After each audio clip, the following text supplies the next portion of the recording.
Escape the dungeon!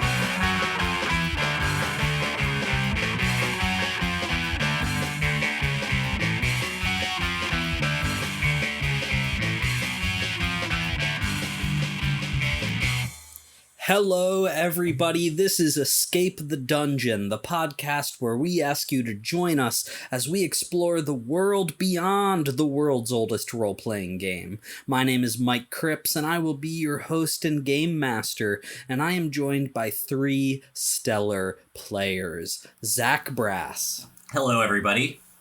Dom Brass. Yeah, that's me. And Nate Brass. Greetings, all. I am he who is named Nate. Today I will be playing Cypher, the robot. I keep forgetting that we introduce our characters. We don't. I just do it, and I think it's funny because I go last. It never works. And then it just shames you guys for not having done it. It just seems better. And Nate Brass as Cypher the robot.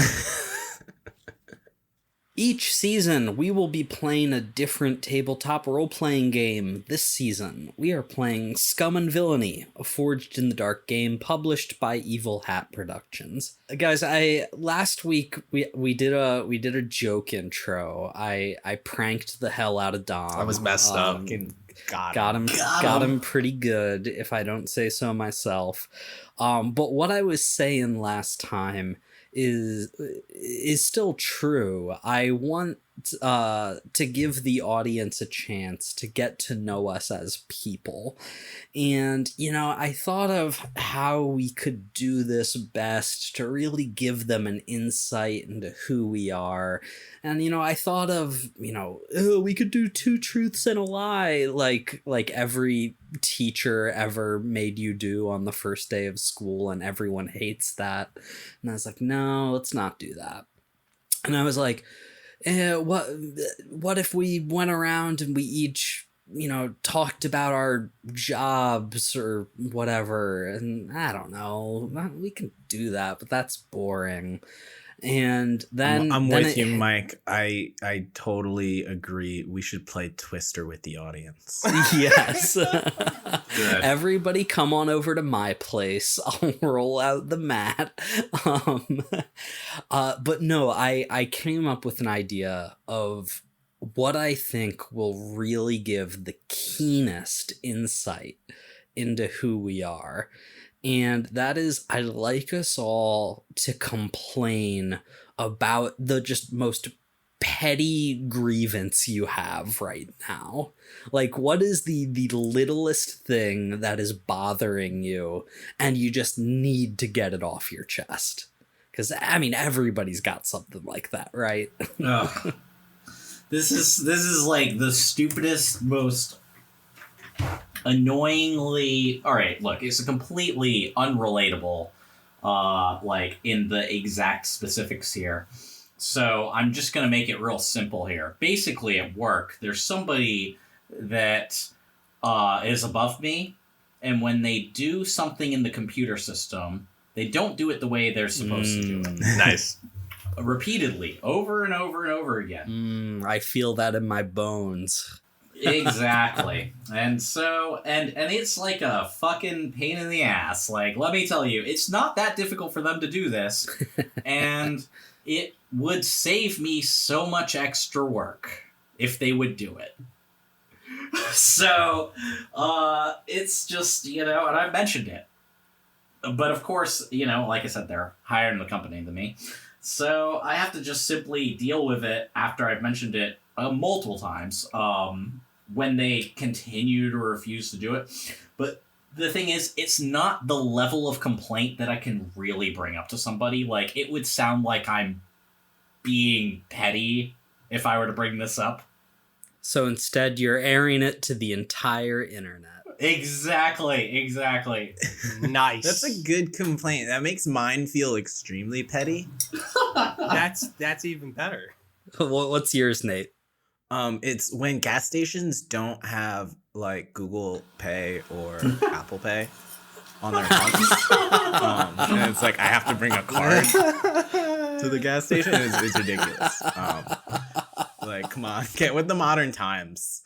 Honestly, anywhere that doesn't allow me to just pay with my phone and makes me pull out a wallet is disappointing to me. I'm actually with you on that one. Here's an embarrassing secret about me. I don't know how to set that up on my phone, and I'm afraid to ask.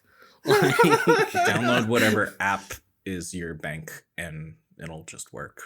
well, the thing is, so I have I rely on public transit here in Chicago, and there is a way to put your Ventra card, your transit card, on your phone, and like just scan your phone to like get on the train. Yeah. And I tried that once and it didn't work, and I was immediately so embarrassed that I'm like fumbling with my wallet to pull out my credit card to scan that instead. Oh, no. And I haven't tried it again since then. Look, so what you have to understand too, I don't know if this is the case for Nate or Dom here, really, but as the oldest brother, I just project all of my problems onto them. So, for me, like, the big issue is that, like, I am so good at losing things. Like, debit cards, I actually get charged for new ones now because I've lost too many. Oh my god. Yeah, it's bad. I was really mad at them when they did that. I'm like, what do you mean? I'm done with my amount. Like, don't get me wrong. I understand, but at the same time, it's like, you guys are a fucking bank. Like, don't tell me you don't have enough money already. So, anyway, yeah.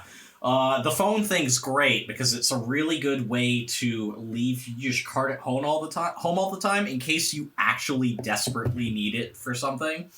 And honestly, 90% of places take this stuff around where we live, and you live in Chicago. I mean, it's probably even more. Oh, yeah. I mean, everything has that now. Like, occasionally, I run into the issue Nate's talking about where I go to a gas station. I'm like, damn it. They don't even have this. Like, Dom, do you have anything you'd like to get off your chest? Any petty grievance you'd like to air? Yeah, I was kind of hoping that teacher wouldn't call on me, but so I was trying to think of something, and it's stupid because all I have is petty grievances just all the time, but I just couldn't, nothing like good came to mind. The best thing I could think of that wasn't political or something was just the cars don't, like, new cars aren't always coming with like jacks anymore, like car jacks, which seems insane to me. It just has like patch spray and that's it. And it's insane to me that they don't have car jacks. With all the new cars you buy. Okay, that's not the point. It's a fundamental issue, okay? And I didn't realize, I have a 2016 car. I didn't realize it didn't have a car jack. But beyond that, then I go to ask people for a car jack. Everyone's like, I don't have a car jack in my car. And I'm like, this is psychotic. What world do we live in where people don't have car jacks in their car every time? Crazy, right? I didn't know that. It's psychotic. They made that, like, surely every car just comes with a scissor jack at least. Yeah, they should, but no, not anymore. That's wild. And beyond that, what happens if you many people need to change to your spare? I think what bothered me, because I thought I had a car. And you just call AAA nowadays. Yeah, but that's the thing. Everyone's like, oh, just call AAA. It's like, dude, wait, no. Are you saying that I can't just, like, and I expect everyone who knows they don't have a car jack to be like, oh, let me get a car jack. Why are they not, like, I don't know. They just knew that they didn't have car jacks. They knew that, and it was okay. They just left it alone. They were just going to call AAA. I don't know. I don't know what we live in.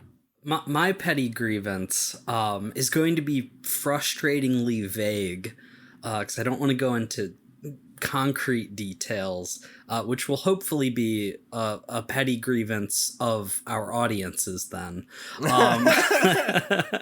But I recently am making a major purchase. The kind of purchase where it's rather expensive and you have to pay a sizable down payment up front and sign a contract for it, like that kind of purchase. And with the contract, they're like, okay, it should take about like 2 to 3 weeks, 4 to 5 weeks in like peak busyness. Oh my God, season. you're getting a surrogate? And I signed the contract literally 5 weeks ago. And I woke up the other morning and I hadn't heard anything since the contract was signed.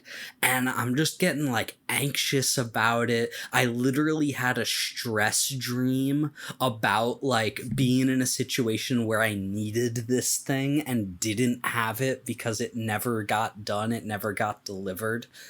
And I wake up that morning like, okay, I need to get in touch with these people and like just get an update. And literally like an hour later, they're like, this will be ready for pickup on Friday. and so like they lived up to their end of the contract. They delivered within the time period they said they would. They did nothing wrong, but I still was just like so annoyed.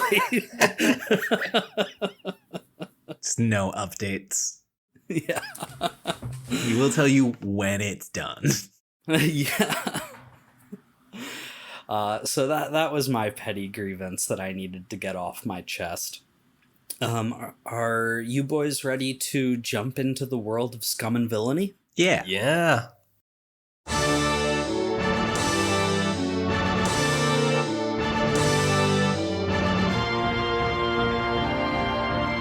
Welcome to the Procyon sector. Our bounty hunting heroes, Crash, Cypher, and Gorpheus, have ventured into the precarious jungles of Akiti in search of their quarry, the Grand Phareniki. Not only have they found the creature, but also a group of big game hunters led by the man they call Razor. In a 3-way standoff between hunters and beast, Razor was incapacitated by knockout drugs. The rival hunters turned their blasters towards Crash and Gorpheus, and the apex predator began to chase Cypher as they raced through the wilderness. What more could possibly go wrong for the crew of the Phoenix 13?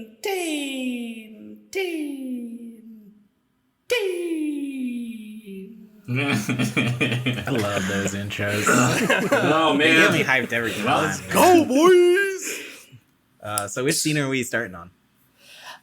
So, yeah, that's a good question, Nate, because here's what the situation is. Razor has hit the ground as he pulls out a knockout dart from his neck before losing consciousness, tells his hunters, his 4 members of his hunting party, to deal with you all, to deal with Crash and Gorpheus. And the Grand Phareniki, this reptilian cat-like thing, 15 feet long. I thought it was a bird. Is chasing Cypher as they're speeding away on their hover bike, full speed in a gallop. You are in pretty bad situations, but you're in slightly different levels of bad situations as we're sort of like splitting the scenario right now. So, and the reason for that is because in Scum and Villainy, threat level and danger level is kind of defined by a series of different vectors of different aspects, and really these 3 factors are potency, quality/tier, and scale. Potency being like, is there a factor in this situation that is really playing on a particular weakness of another aspect? Is there something in the scene that is particularly potent against something else. In both of these situations, not really. The second factor there is quality and tier. Is your equipment better than the equipment of the people you're going against? Is their ability just of a more powerful quality than yours is? Since Razor has hit the ground, his 4 hunters are of roughly equal quality and tier to Crash and Gorpheus. If Razor were up and conscious, maybe that would be a different story. He looks like a badass, right? The Grand Phareniki has thick hide, razor sharp claws. It is the apex predator for a reason. Its abilities, its natural weapons and armor are of a substantially higher quality than Cypher's. So Cypher's in a more dangerous situation there. And then the last thing is scale. How just plain bigger is the threat you're up against compared to you? The Grand Phareniki is 15 feet long. It's huge. It's like, 3,000 pounds of pure muscle. It is of a substantially higher scale, which means that it is obviously the biggest threat here, right? Bigger scale, better quality. It's going to be the most dangerous thing in the room. The other hunters, they're a slightly larger group. They have a slight edge in scale compared to Gorpheus and Crash, but the two of you are on a big 2-seater hover bike, so that kind of evens that out. So ultimately, right now, Gorpheus and Crash are in a risky situation as the hunters are their main threat, and Cypher is in a desperate situation because the Grand Phareniki is their main threat. The good news here, though, and something I want to call out, is you collectively as a crew have a group of resources called gambits. You start with one, because you're a crew of bounty hunters. You start with 1 gambit at every job, and you gain a gambit every time you roll a 6 or a critical on a risky action roll.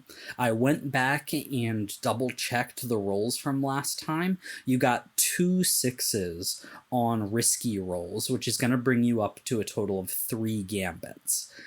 Anybody can spend a gambit on any roll during a job to get an extra dice. So keep that in mind. And these do reset at the start of every job, so they're use them or lose them. So we gained 3 gambits, you said? You have 3 total. 3 total, got it. Yeah, started with 1, you got 2 more from risky rolls. Sounds good. So, with all of that in mind, I'm going to leave it up to you. Whoever has an idea of what they want to do in this situation, Cypher running away from the Grand Phareniki, Crash and Gorpheus dealing with these hunters. Whoever has an idea can go first. Let me ask you one question. Sure. I'm sorry, you might have answered this already. How many hunters roughly are within our space here that we're seeing? There are 4. It was a group of 5, but Razor is incapacitated, so there is a group of 4 hunters. Dealing with them is going to be a 4-segment progress clock. Okay. So depending on your actions and how successful you are, you'll fill up segments of that clock, and when you hit 4, then the hunters are dealt with. They are no longer a threat to you in this scenario. Wonderful. Nate, let me ask you, do you have a plan? Yeah. I have 2 plans for what it's worth, Okay.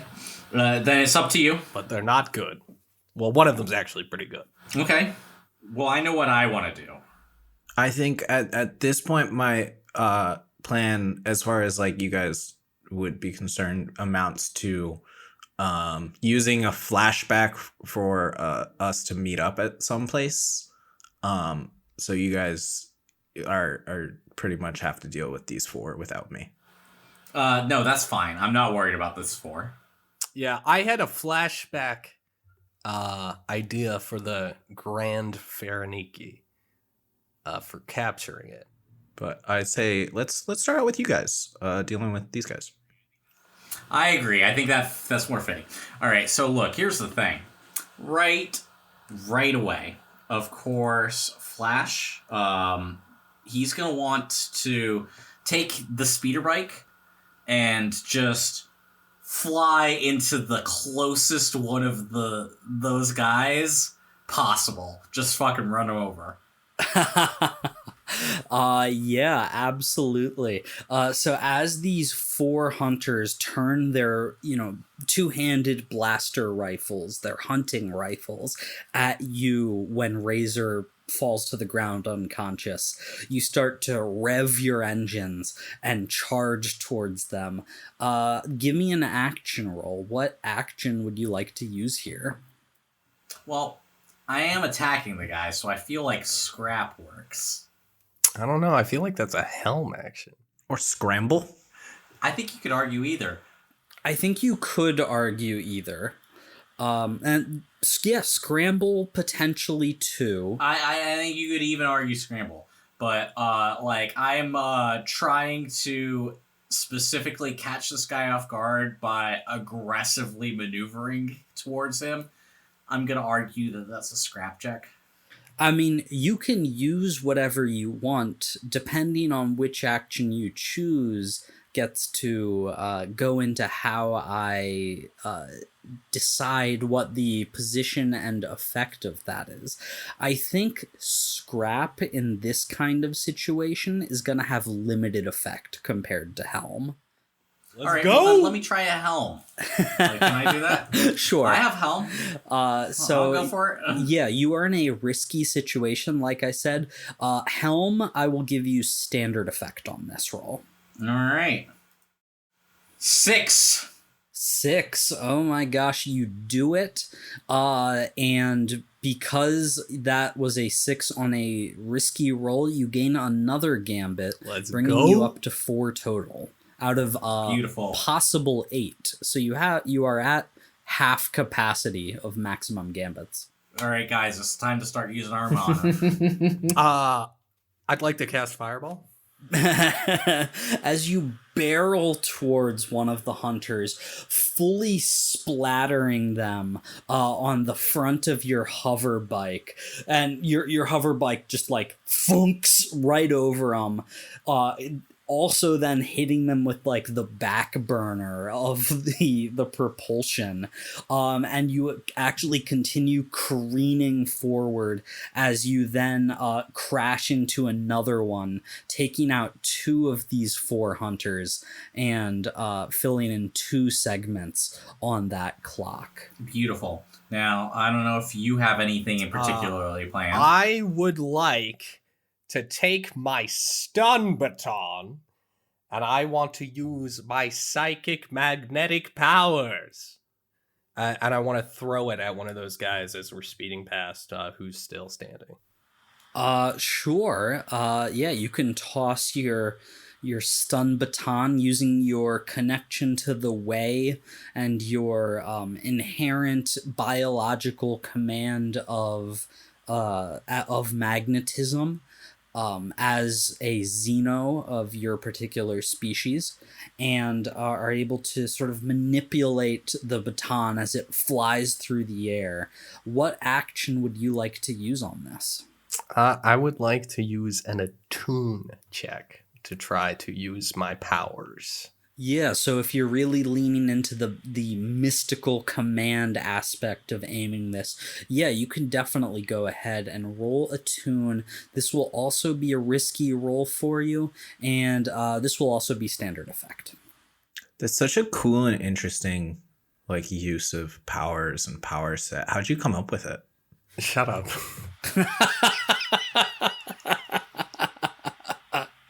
I'm trying to figure out if I could. Throwing your magnetic space sword. Cool.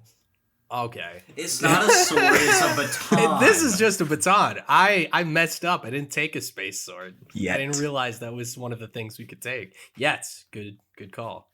All right. So rolling. That's a 4 right there. That is a 4 on a risky roll. What that means is you do it, but there's a consequence. So you throw the baton using your command over the way to bash one of the guys in the head.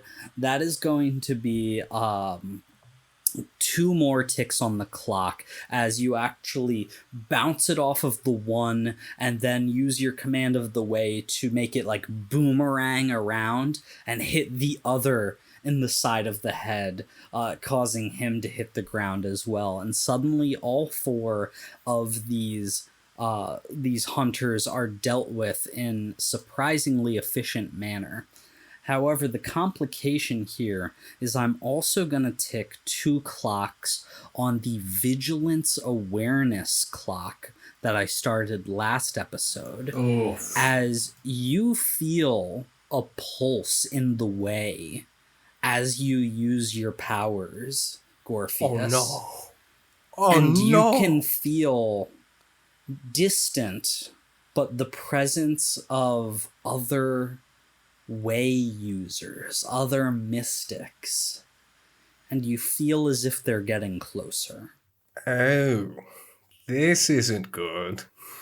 Well, that's okay, because as soon as he does that, I immediately whip around. Like, this was all a quick maneuver here. I ram these guys, he throws his shit. We knock 4 guys out really quick, and suddenly the audience realize, oh, that's how they're bounty hunters. And we go speeding off in the direction of our friend. Yeah, you go speeding off, and we'll cut to Cypher. As Cypher, you are going as fast as you can through the jungle with this galloping monstrosity behind you. You can hear it like clicking and roaring and hissing these strange alien sounds as it is catching up to you. You can tell that it is faster than your speeder bike, and it is just a matter of time before it gets to you, unless you take some kind of action. What would you like to do? Cypher obviously starts with some taunts. I have some treats for you. As Cypher speeds along, laughing like a maniac. They live for this. This mission is going exactly according to plan. Cypher is in the zone, kind of sweeping like under fallen trees and kind of like creating distance when they can, and then making sure like the Grand Ferniki's on their tail, but they are specifically speeding through an area that they had scouted out before and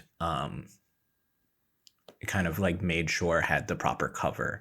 So I would like to just roll a helm check with an extra gambit thrown in there. Because this is a important part of the plan that had been discussed earlier off screen.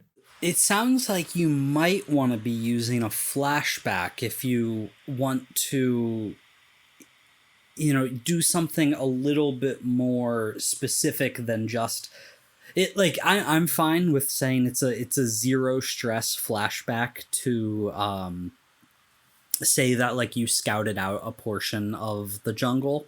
But if you want like a more significant advantage from that, of something that you had planned for ahead of time, that is always something that you can do. It's stress to do a flashback? Yeah, so basically anytime you guys want during a job, you can go into a flashback of how you prepared for this situation beforehand.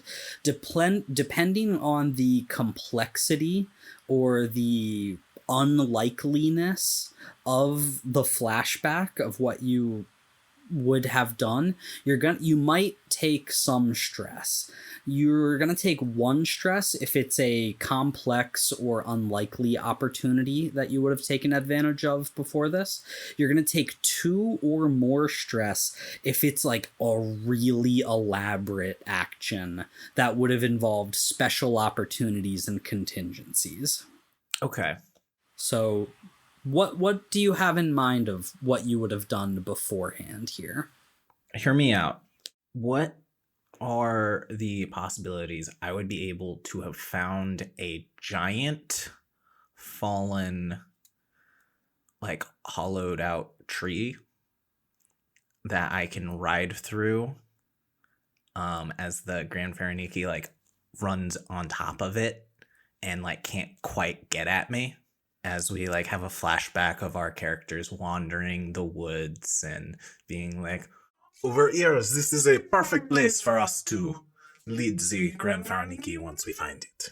Yeah, I definitely think you would have had the opportunity to do that. That would have involved sort of sneaking through the jungle, trying to be undetected during this. So I think that would have been a little more complex than just like maybe finding the most efficient route. So I'll say we can say you did that for 1 stress. Works for me.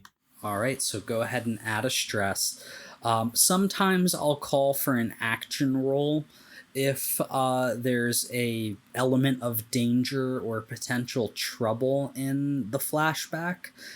I'm debating that for this, but ultimately I don't think that's necessary. So yeah, you take 1 stress and you bend the corner and you see the downed hollow tree that is just large enough for you on your speeder bike to drive through, but because we established that the Grand Fariniki is considerably larger, it is not small enough. So you can go ahead and aim for that. I would like an action roll for this, though. Okay. I'm going to attempt a helm. You said this is a desperate situation? Yeah, you are still in a desperate situation, which means that you are going to get 1 XP for the category of skill that this is. Sweet. Which I believe is a prowess for helm. Is that correct? Yes, sir. And then what would the effect be? The effect... I think an extreme, probably? You wish. I think that the effect on this is going to be relatively limited. You can buy some time, but that's really about all that you're gonna get out of this. That's all I need. So you said you were going to use a gambit? Yeah.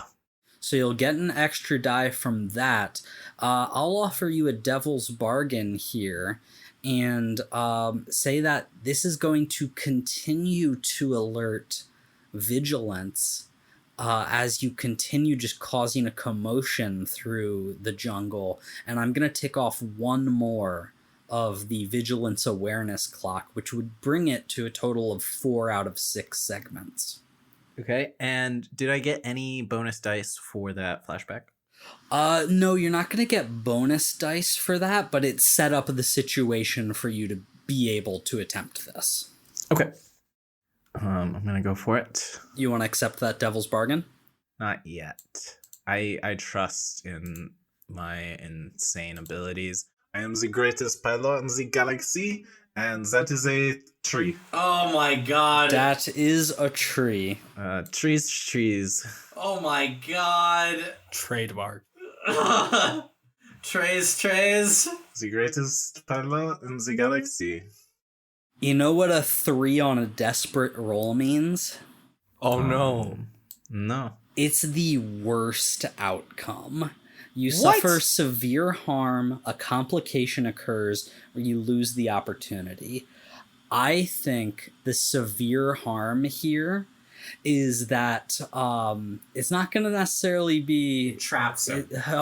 You wish it was just that he was trapped. Yeah, I do. The Grand Pharoniki lashes out with its horrible claws and swipes right into the side of your hover bike and rips back.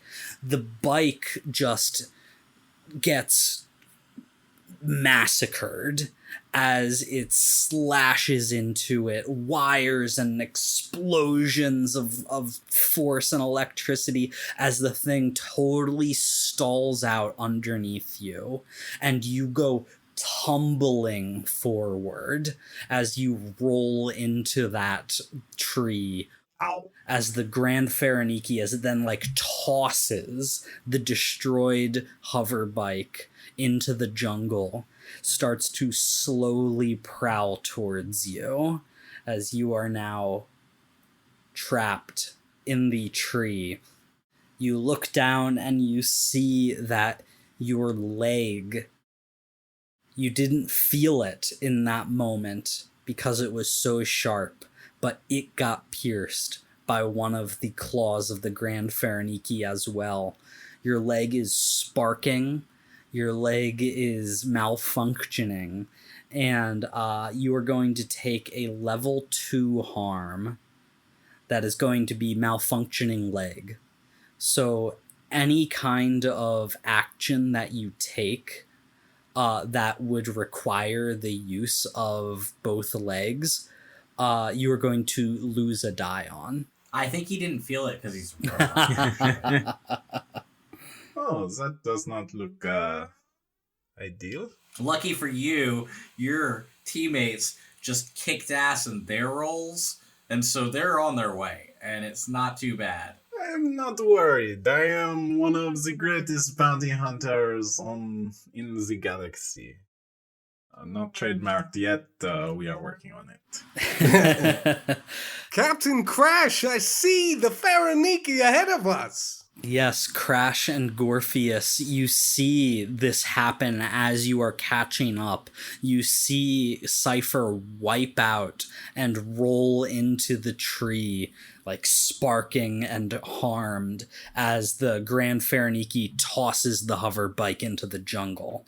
Well, I think it's about time for the greatest pilot in the universe to save the second greatest pilot in the universe. I mean, he has that trademarked already.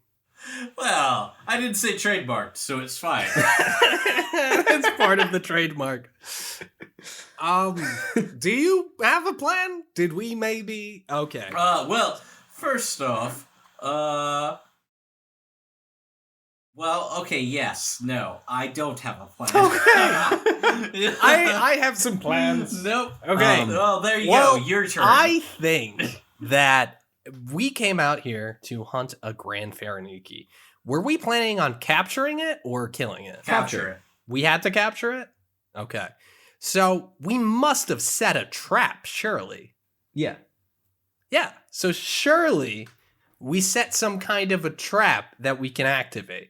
Yeah, I think we flashback to earlier on where we set this trap up. And obviously, I think the trap isn't terribly far away from this log. Oh, well, I think that was the intention. We lure him over, we get ourselves in a nice situation, and then there's I don't know, some net or something that was, or a pit. A pit.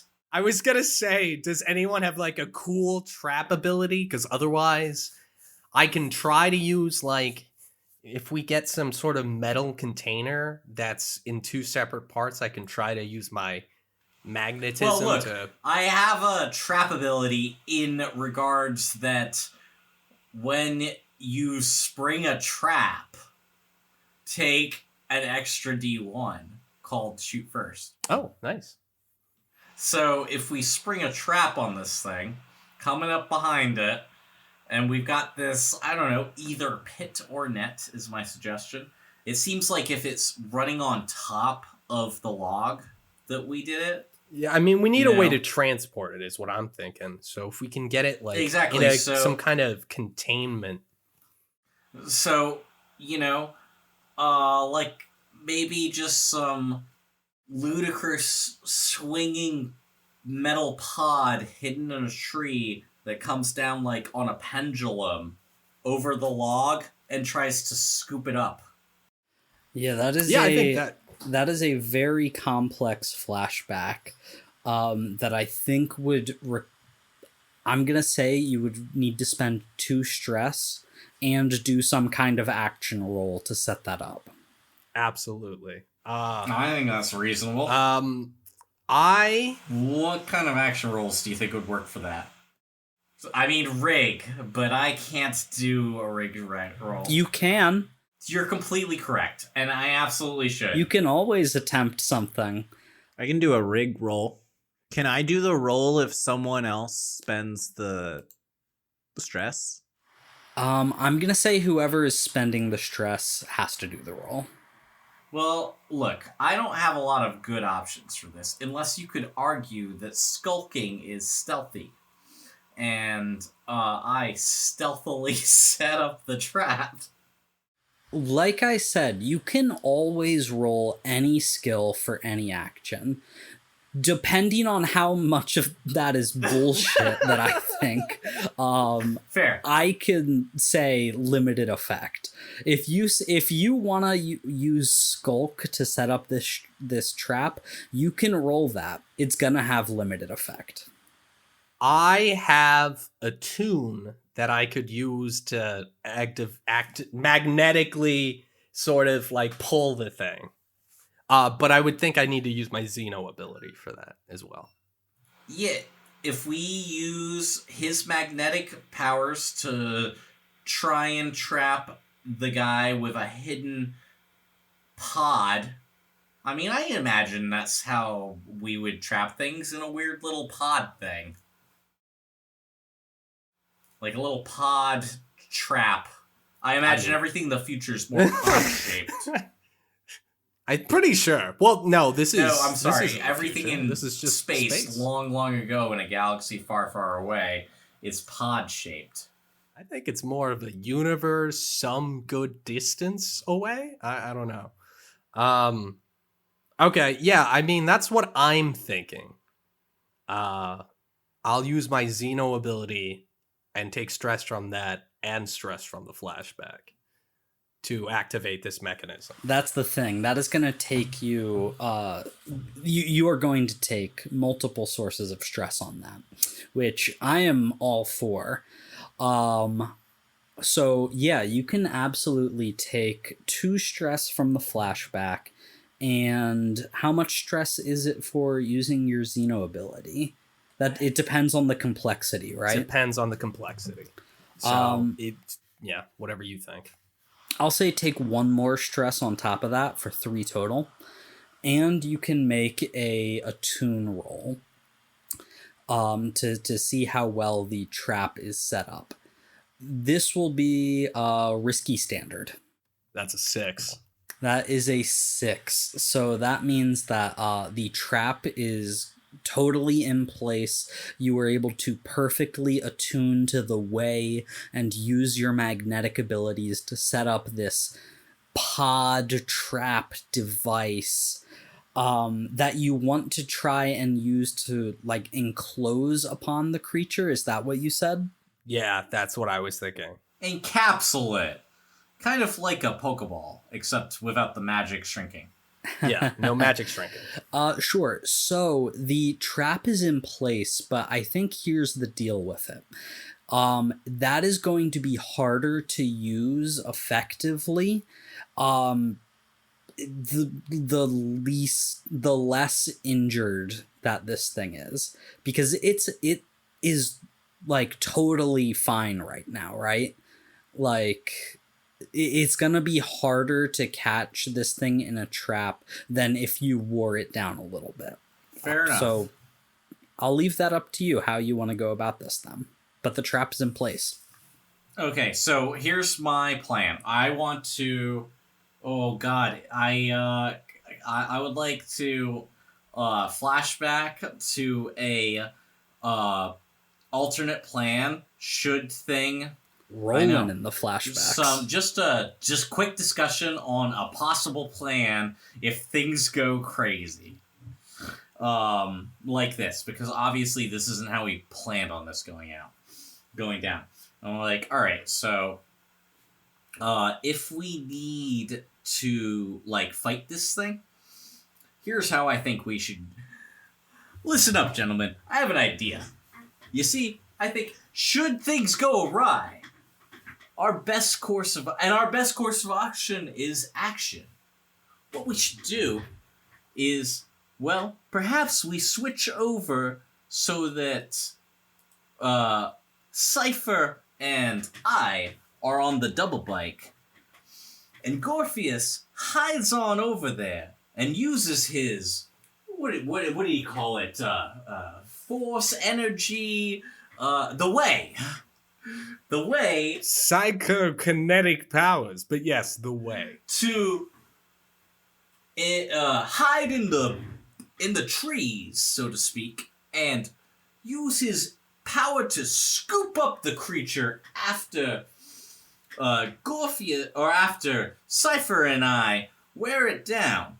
And Cypher, of course, driving the two-man extraction / I want to stop you, Zach, because the thing on flashbacks is you can't use a flashback to contradict what's already been established in fiction. And it sounds like that's what you're trying to do. Because Cypher was not on the two-man vehicle. No, what my plan is if we need to switch an attack. Yeah, if we need to switch. Yeah, He's exactly. yelling I'm out for a saying, plan all B. right, for new formation, mid action. Like we screwed up. Like, but this is Gotcha. our best. If we have to fight this thing, it's not gonna work. The same way as before. Yeah, I think if you three want to say that you have like established attack patterns, that's a simple enough thing for a crew of bounty hunters to practice. I'm not gonna even call for stress on that. Like, this doesn't sound like a crazy thing. So I'm gonna call for attack pattern Delta. Nice. Killed it with the naming conventions. With the captain calling out Delta plan, Cypher is going to spring into action and shoot out their hold up their right hand, shoot out their grappling hook hand, and it reaches out and high fives the Gorpheus, and then they attach. Their like fingers interlace and attach as they try to attach onto the still not broken speeder. Yeah, so I think this is gonna require some kind of action roll. What would you like to use for this to try and get out of this dangerous situation and rejoin with your companions? I'm going to attempt a scramble. Scramble sounds perfect. You are still in a desperate situation, so you'll get another XP for prowess. I think because this is a coordinated thing that we've established, you've practiced Delta Plan before, this could potentially have great effect. Beautiful. Would you like to spend a gambit? Would you like to push yourself? This sounds like a good idea, a good opportunity that that Gorpheus could aid. Look, we have a reasonable amount of gambits. I'm just saying. Okay, so I can use a gambit. Does anyone want to aid me?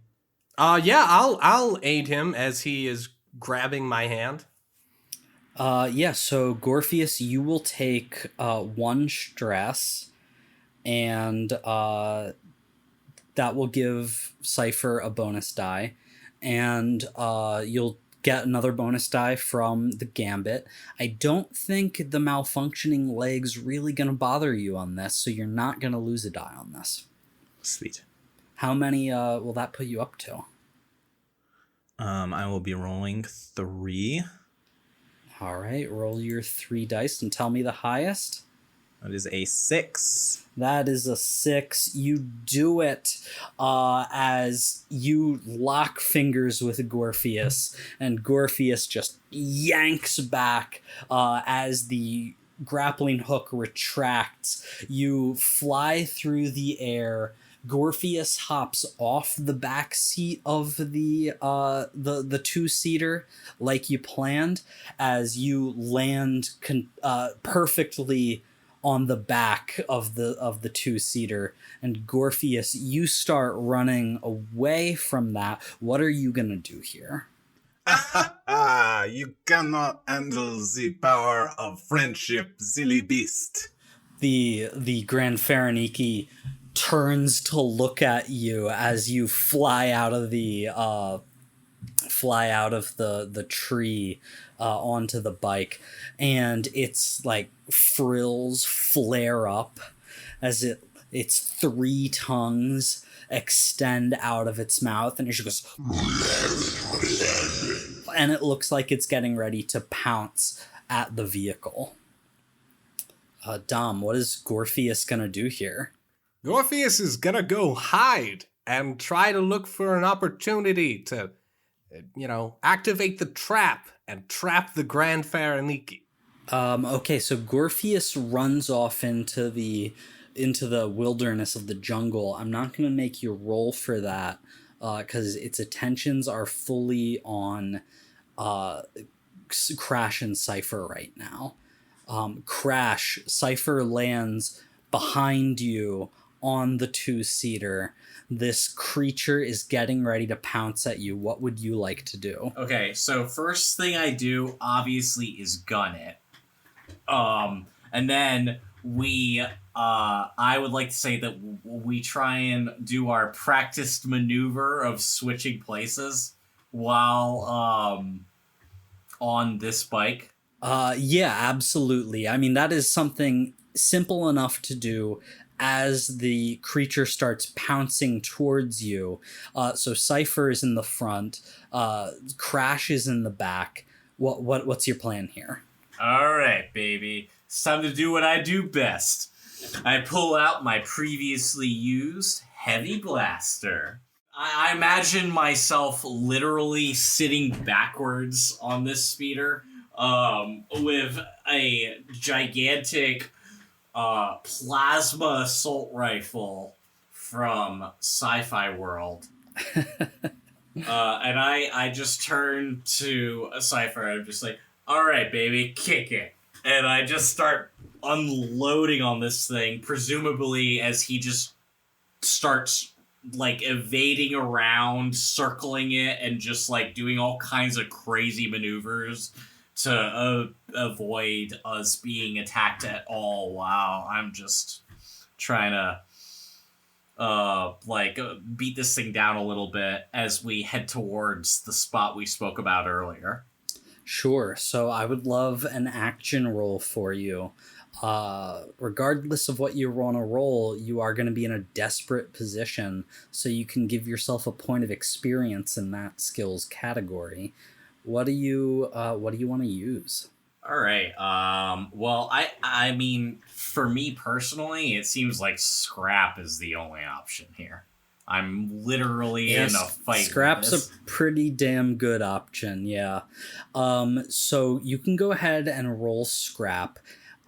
Normally, like being point blank as this thing is charging towards you and firing a heavy blaster would be a great effect. However, because the hide of this thing is so thick, because its armor is effectively a better quality than your blaster, that is going to reduce it to standard effect. All right, fair enough. Good thing I used the heavy blaster instead of the sidearms, huh? I'm going to use one more of our bonus dice here. Yeah, spend a gambit, get a bonus die. Yeah. You can spend 2 stress to push yourself if you want. It sounds like Cypher is maybe in a good position to aid you. You know what? I'm actually totally down to take 2 stress and push myself here. I haven't taken a lot.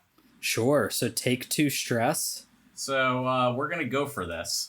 That's 4 die. And you know what? Look, we got 2 6s. I don't know if that means anything extra, but... That does mean something extra. That is a critical success when you roll 2 or more 6s. So because you pushed yourself and because you spent that gambit, you put yourself in a position to critically succeed as you just start blasting with increased effect your blaster, totally shredding the armor of the underbelly of the Grand Phareniki as it recoils in pain and stutters backwards, falling onto its back for just a moment, but that might be just the moment that Gorpheus needs. Gorpheus, what would you like to do as you see the Grand Phareniki fall down, horribly injured? I'd reach out my shriveled third arm to reveal Gross. an emerald on my shoulder and a bunch of little emeralds ingrained in my palm. And I am going to use my psychomagnetic powers to try to encapsulate this creature in our metal trap. Absolutely. Yeah, you could definitely roll a tune on this. Because the Grand Phareniki was injured so badly, and because that was a critical success from Crash, that is going to raise you from a desperate position to a risky position.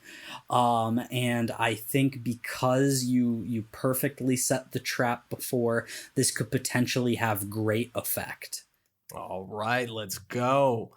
Do I take a point of stress for using my Xeno power? Yeah, go ahead and put another point of stress on yourself. Can I use a point of stress to aid him, saying we got the Grand Phareniki in the perfect position? Do you have like a more specific way you think you could aid than like just encouraging words? Not that encouraging words couldn't I mean, do you're it. driving me. No, like the positioning of the Grand Phareniki. Oh, I see. Like we drove it into the perfect position, and then Like, he so kind of shot as- it down. As it recoils, like you hit the gas and start like ramming it into the spot that it needs to be. Yeah, absolutely. That's dope as hell. Yeah, you can take a point of stress, and that will give Gorpheus a bonus die on this attune roll. Let's fucking go. And I have one more request, actually. Yes. So my skill, basically, for the 2 stress ability, and I don't know if you want to let me do more crazy stuff for 2 stress, but for the 2 stress, which I imagine is a big bulky trap, and I'm capturing the dude. And if I do that and take the 2 stress, I can get a +1 die or a +1 effect, player's choice, based on if the Xeno power only enables you to take an action and a roll is still required. How are you feeling on that? So basically, when you push yourself by using your Xeno powers, you can get like even better effect than normally pushing yourself. Yeah, I think that makes sense here, because you are using your Xeno command of magnetism on this metal trap. So yeah, you can absolutely push yourself. Take a bonus die, and that said, you could either get better position or effect. Yeah, it looks like either take a +1 or a +1 effect, player's choice. I see. Okay. You already have great effect, so you don't necessarily need to do that. But you can do the 2 stress to get a bonus die. Yeah. Motherfucker! I rolled a 5. I got 2 4s. I don't know if that doesn't do anything. That is going to be no. 2 4s means a jack squat. A 5 on your highest roll there is going to mean you do it, but there's a consequence. You suffer harm, a complication occurs, you have reduced effect, or you end up in a desperate position. I think you are struggling with the size and complexity of this trap as you reach out with your powers, and you feel that push of hostile way energy, mystical power that you felt earlier. You feel it pushing back, almost fighting against you as you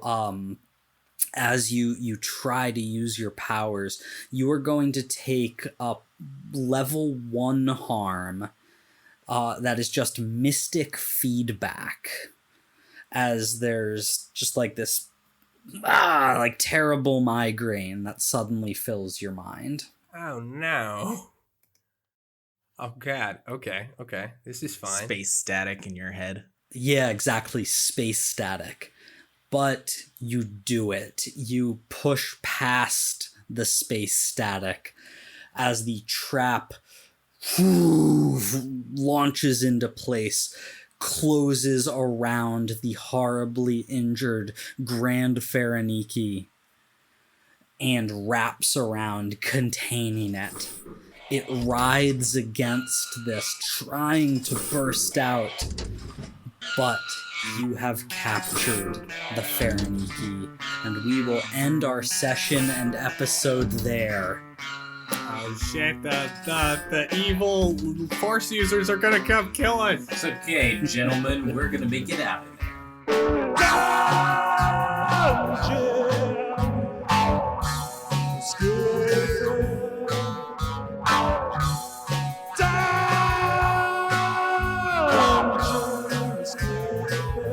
Thank you for listening to Escape the Dungeon. Escape the Dungeon is created by Dom Brass, Nate Brass, Zach Brass, and Mike Cripps, with editing and original music by Tyler Nate. If you enjoyed this show, please consider subscribing and leaving a 5-star review on your favorite podcast app. To find us on social media, go to escapethedungeonpod.com.